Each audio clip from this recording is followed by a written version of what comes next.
Right, so, ladies and gentlemen, welcome to the Breakout Music Space podcast. We're here with Steff Bednarek from the Goatboy. How's it going? How are you, mate? I'm bearing up alright. You're bearing up alright. It's an absolute pleasure to hear you as our first guest on the Breakout Music Space podcast. It's an honour to be here, man. It's been a long time in the filming this, but we made it, eh? Aye. Class studio, by the way. You like it? Fucking brilliant. I like it. Aye. So you should. Homely. It's homely. It's got a couch in our hand, does it? You should come and check it out. We're doing it on Show Road in Perth, so if you get the chance, pop in and say hey. So, Steff, you're going to speak to us about some music and random stuff today. Aye, I'm happy to speak about both those subjects. Cool. Well, we'll start with music first, or do you want to go random? No, we'll go music Let's first. Let's go music. So get the serious stuff out the road first. Okay, so, well, what you did music-wise just now? Tell us what you did. Just now we're in a 4-piece grunge rock band based in Perth as well, called the Goatboy. Yep. And we've been going for best part of 3 years. We've put out a couple of records, both of which we've sold as hard copies, CDs. They're up on Spotify if anyone wants to check them out. First one's called It's Not Regret, It's Worse Than That, and the second one's called Long Live the Goatboy. We're in the process just now of writing our third record, aiming for this to be an album, so we're 7 songs in to the new record. So we're in April now? Yeah. So how did the first couple of releases go? Pretty good. The first one, with it being the first release, it was more to get our name out there. It got a lot of radio play, worldwide radio play, internet stations. We've done 2 pressings of 200, so that's hard copies. There's a few still left, but so we sold a good few hard copies at gigs through independent record shops, done a couple of trades with small labels. But it got us a few decent support slots locally. I kind of just really built for the second record, so it got our name out there, it done its job. And I listened back to it, it's a bit rawer than the second record, but we still probably play all 5 of the tunes off it in our set. So yeah, I like it. I mean, obviously, for folk that didn't know, me and Steff are pals. I've been for a wee while. I like the first couple of records. We were actually stealing one of your tracks, Mono Mosquito, as our title. Oh, you are you? Aye, we are, eh? No fucking giving you a chance, eh?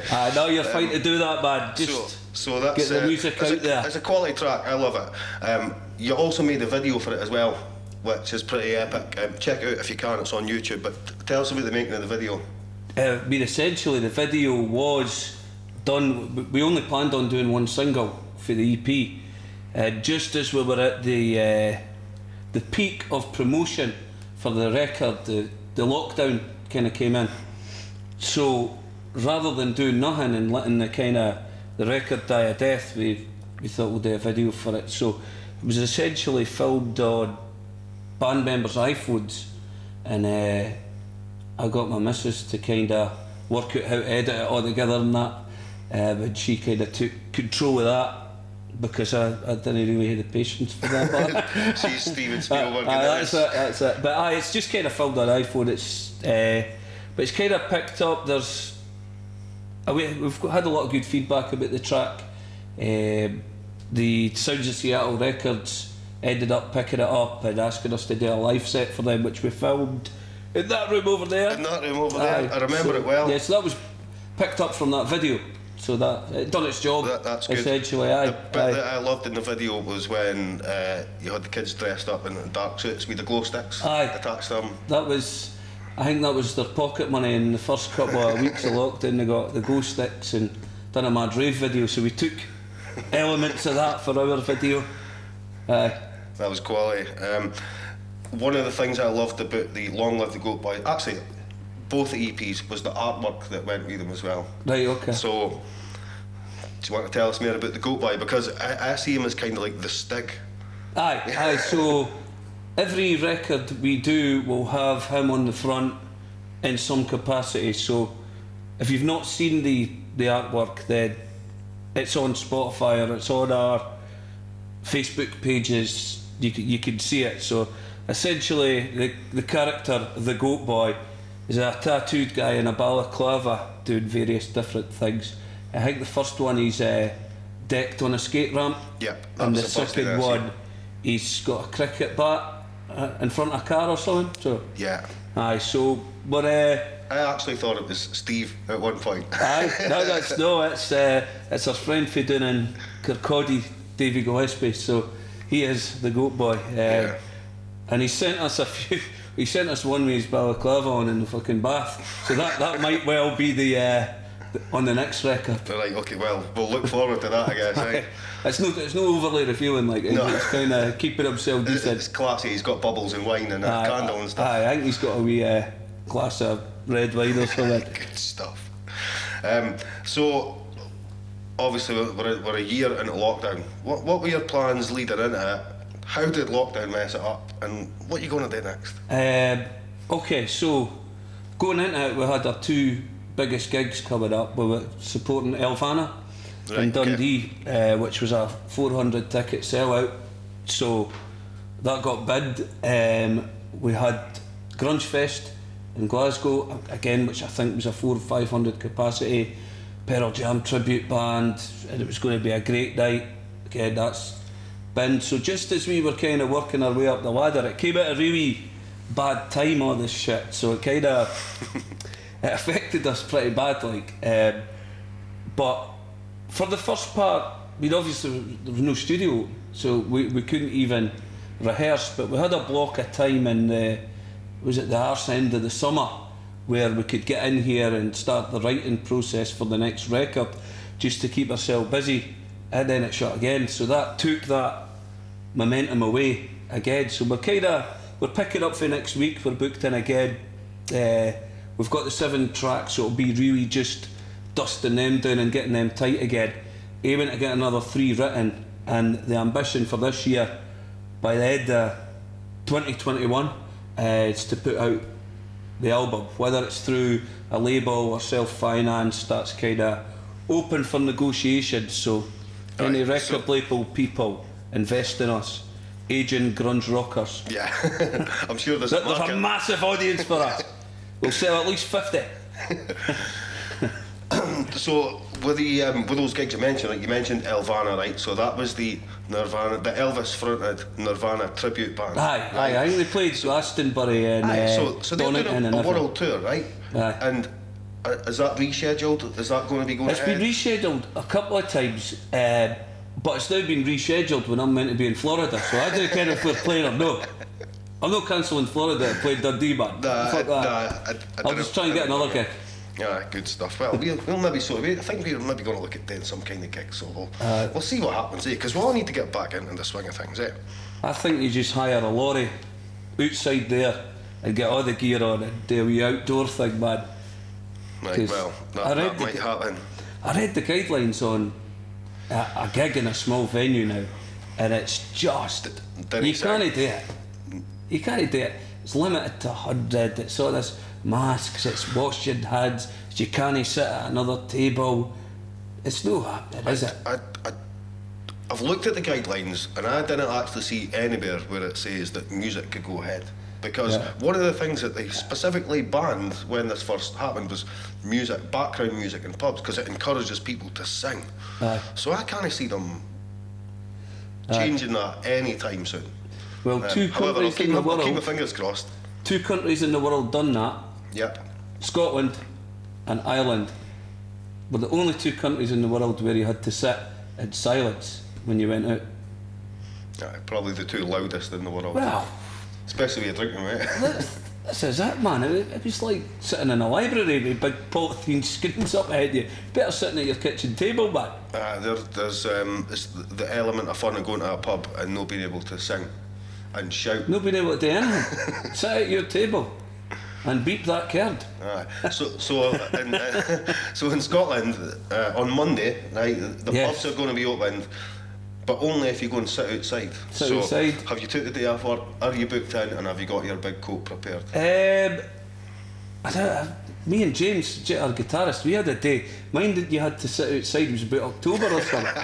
It's absolutely fucking freezing. I goes, I'm having a wee shot at this on the day off. The big jacket on, the tammy, scarf. 4 pints, done. I can't go up the road, man. That was it.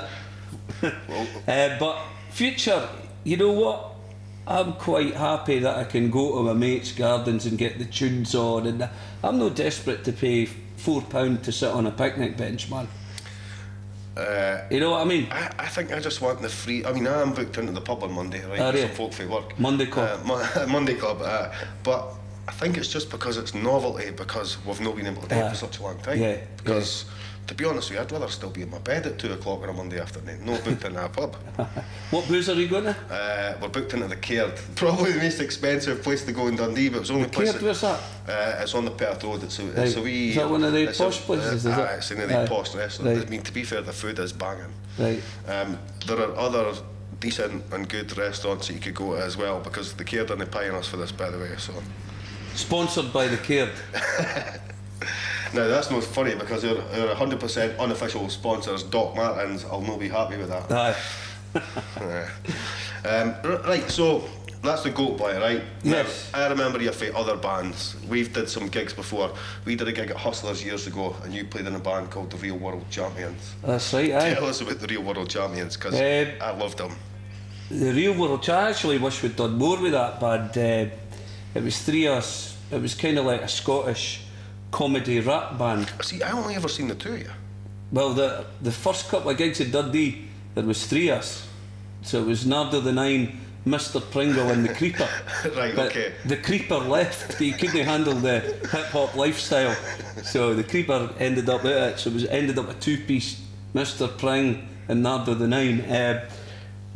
We recorded a few tracks actually, which are up on, is it SoundCloud or something? So you might be able to find one to put in the edit. There's one called Out Touring in Dundee. Yeah. And it's kind of a wee story about going out thieving. As you do.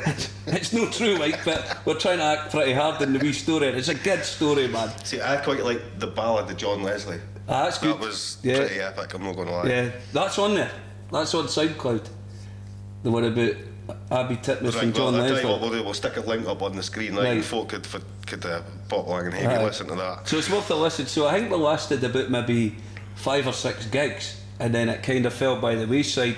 We started getting back into our guitar stuff again, but I would love to resurrect the characters for maybe a 2021 remix of one of the tracks, or maybe even a new track. Just fucking, the hip hop stuff was brilliant. I mean, I'm not massively into my hip hop, but I did like it. I think because it's relatable, because it's about Dundee and Scotland and getting on the peeve. It was all the local dialect, all the local words, and it was exaggerated stories of mayhem.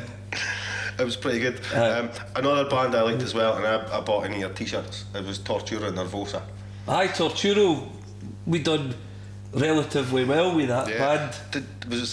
Did you meet Frank Bruno with that band? Was that Aye. right? Yeah, tell us about the time when Tortura Nervosa met Frank Bruno.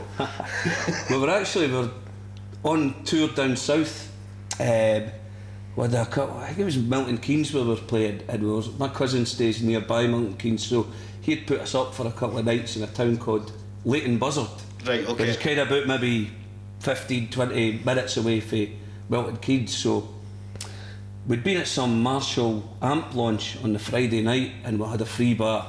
So you're going to give 3 Scottish guys on tour a free bar, it's not going to go too well, is it? So we ended up waking up the Saturday morning a wee bit worse for wear and going out for a cooked breakfast and a pint to sort of sell out.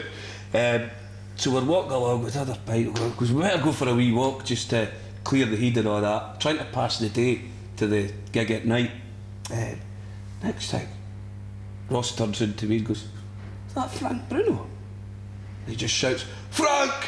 And he turns around, he's like, "Yes, boss, how's it going, boss? Can we get a picture?" He goes, "What?" He's saying, "Oh, I like your accent and all that." "Aye, we're playing tonight. You should come along to Milton Keynes," but I think he was otherwise engaged, so he didn't end up turning up at the gig. We had a wee blather with him, he was sound brand new. Good guy.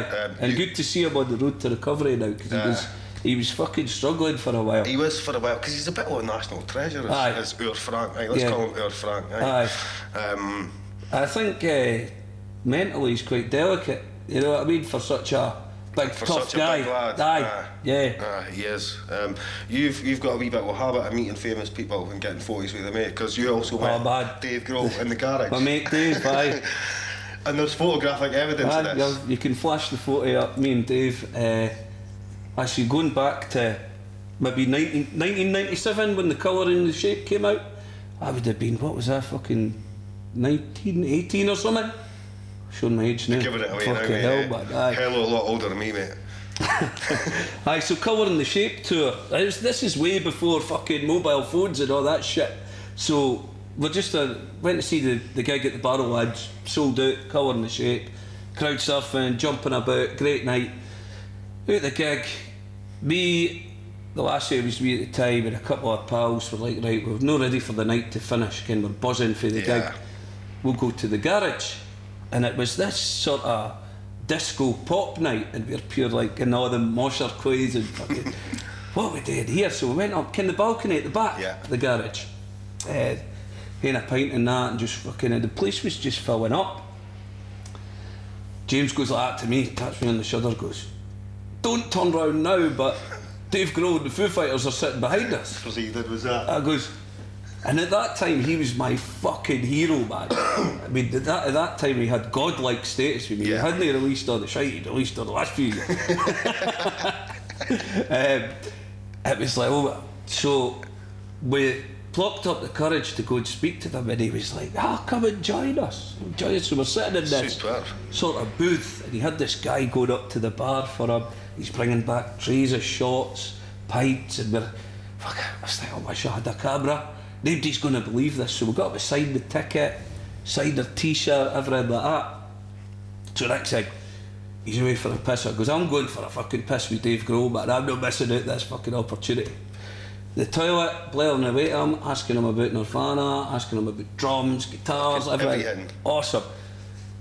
On the toilet floor, I found the disposable cardboard fucking cameras that you get, or used to get. I don't even care if you still get them. I don't think you do.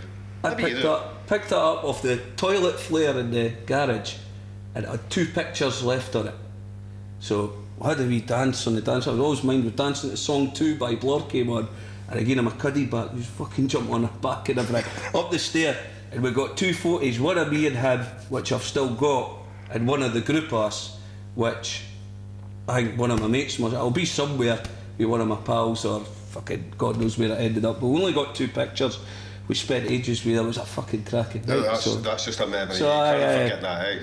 Frank Bruno, Dave Grohl, the list goes on. We should maybe start a wee celebrity board and see what's Steff's celebrity pals. Celebrity pals, eh? We could get like the board on Top. That's 2 Top Gear references I'm marking now, eh? So maybe you should do a podcast about Top Gear. Nah. Car's his name. You seen the shape of my fucking car? My car's never at the fucking garage, eh? Right, so, let's move on to general shit, right? General chit chat. General chit chat. So, lockdown. What have you made of it?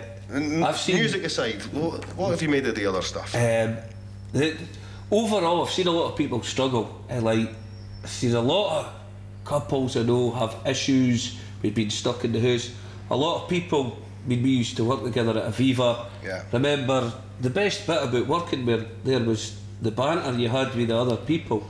They're all stuck at home, and that's over a year. Yeah. Some people have, it's a sink or swim thing. Some people have thrived in it. They've got themselves really fit. They've positively engaged and think, let's see yourself running all the time. Yeah. You've got your studio up and running, but other folk have kind of just sunk within themselves, and they didn't see any light at the end of the tunnel. So I don't think you've really seen the overall effects it's going to have yet.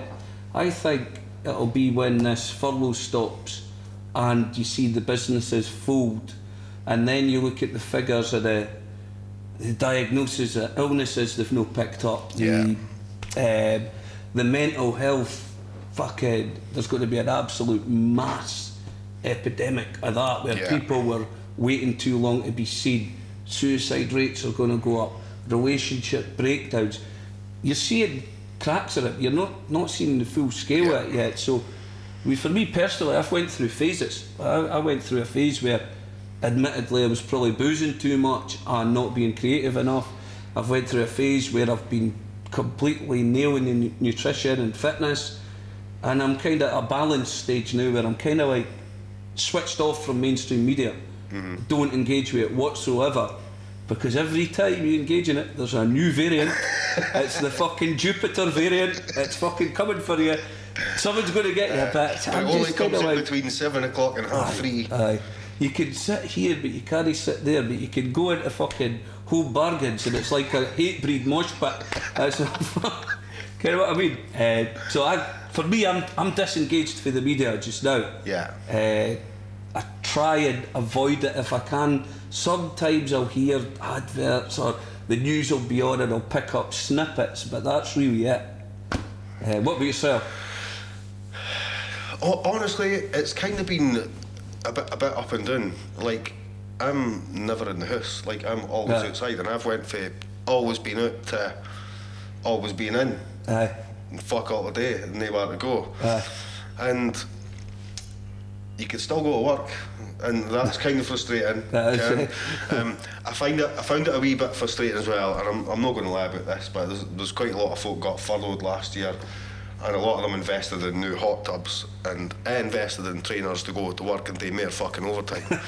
So, I mean, there's that side. But then, on the flip side, I mean, initially when it first started, I did think, come on, maybe we do need to be a bit serious about this, and, you know, wash your hands more often, wear your mask to the shop, that kind of thing. I mean, but the longer and longer it goes on, I think the more people are at the kind of fuck you stage. Like, yeah, I mean, there's, I mean, that's over a year now. Pubs have been shut for a year.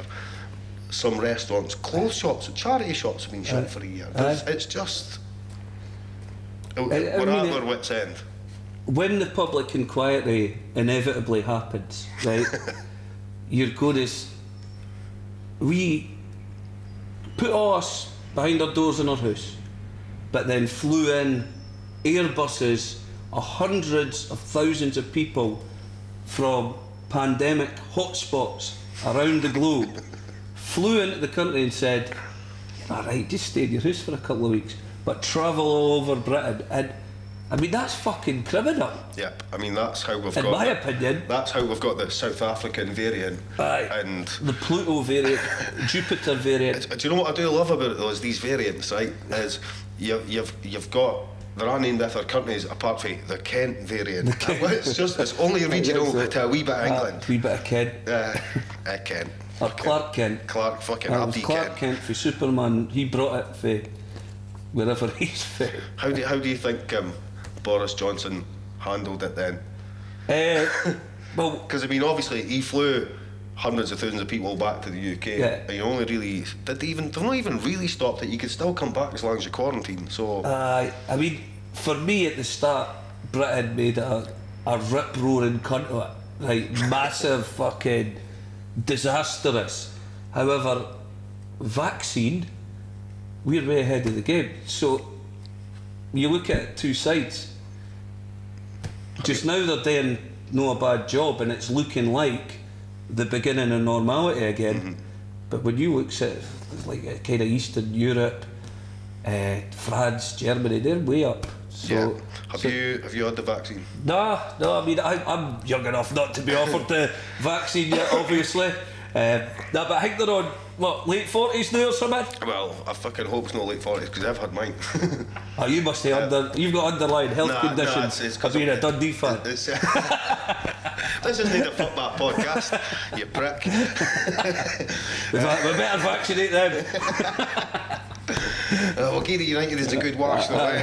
I just make them wash their hands better. But I think, I mean, for me, like, I didn't get ill normally, so I don't need it.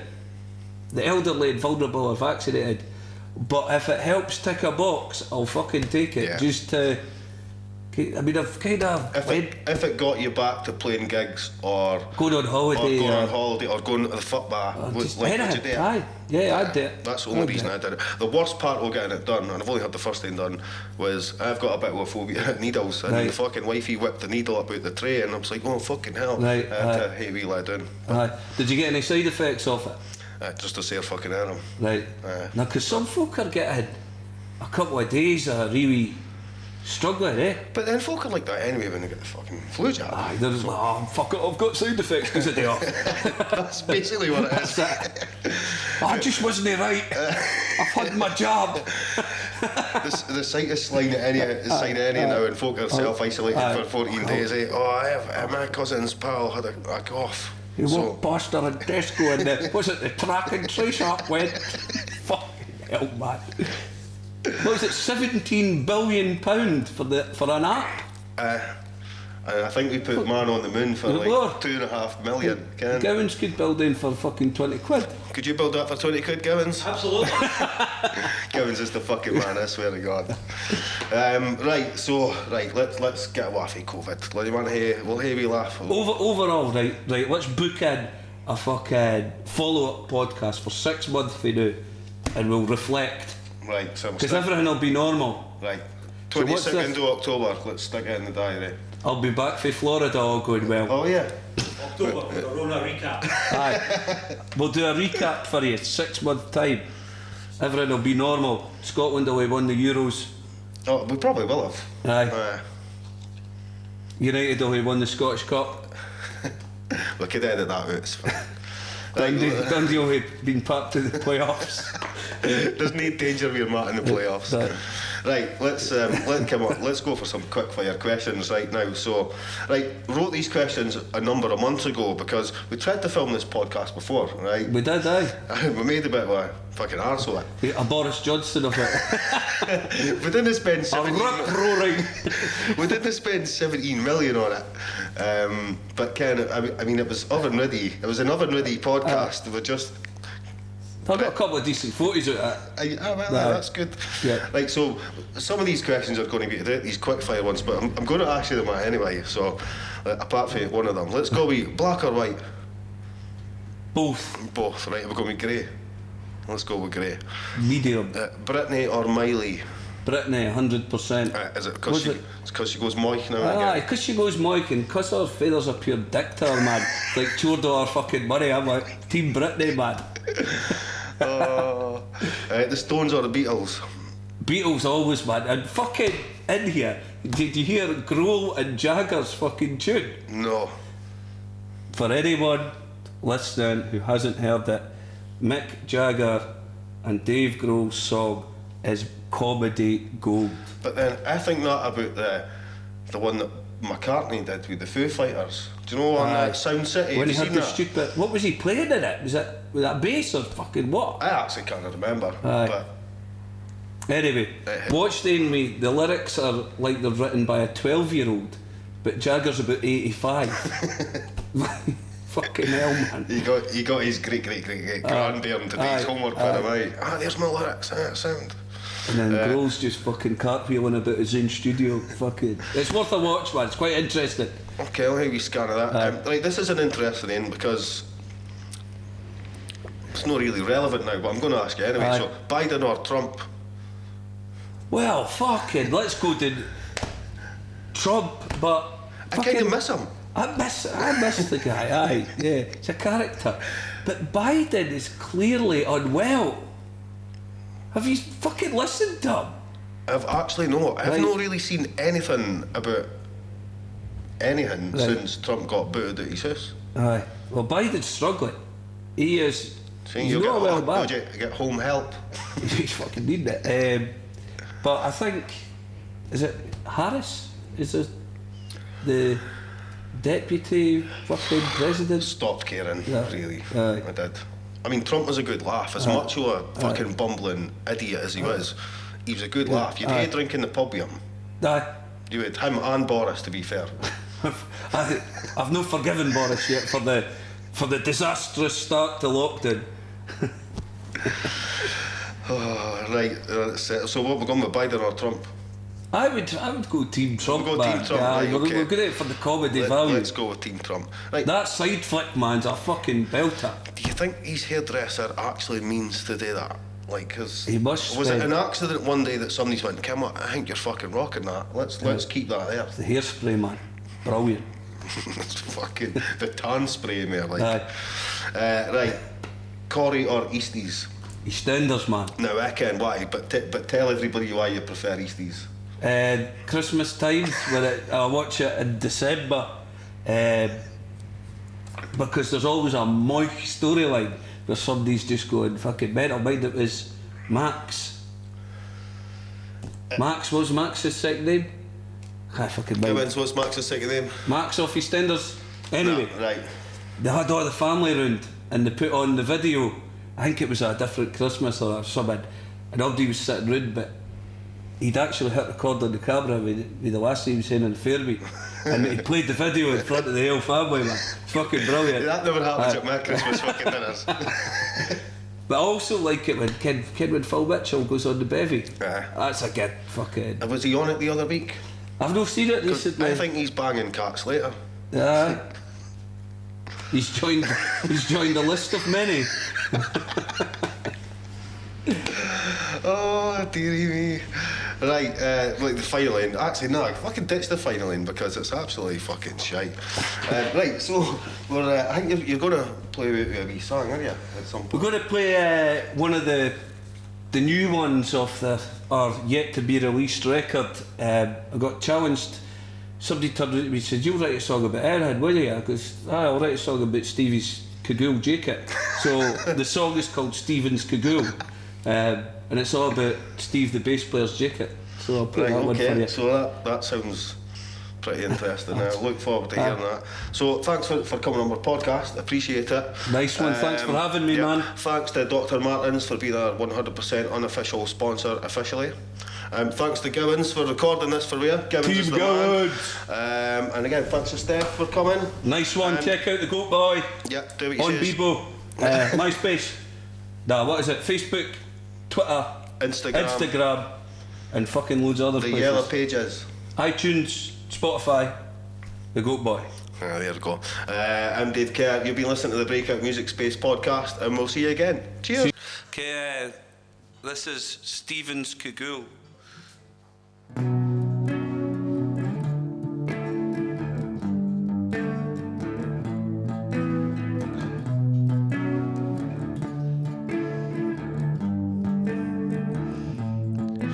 It's blue in color with internal fleece, and you can only dream of as a roll away hood for the autumn days of wind and rain. It's raining in my heart, it's snowing in my mind.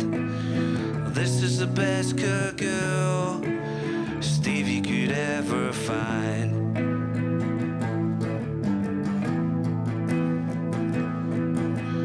What will protect me from the elements this fall? I shouldn't make that investment after all. I could sit here all drunk and play the fool. Everyone needs to know about Stephen's Cagoule.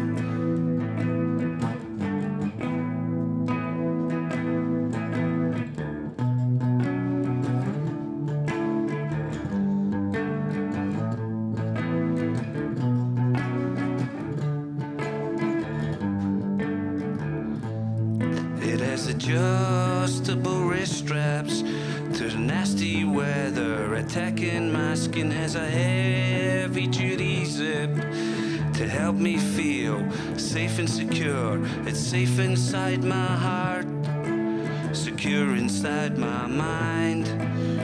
This is the best Cagoule Stephen could ever find.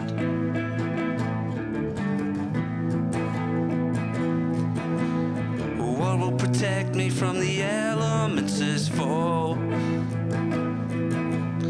I shouldn't make that investment after all. I could sit here all drunk and play the fool.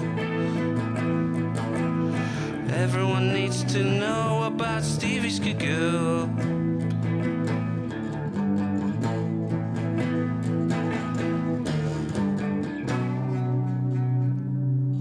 Cheers.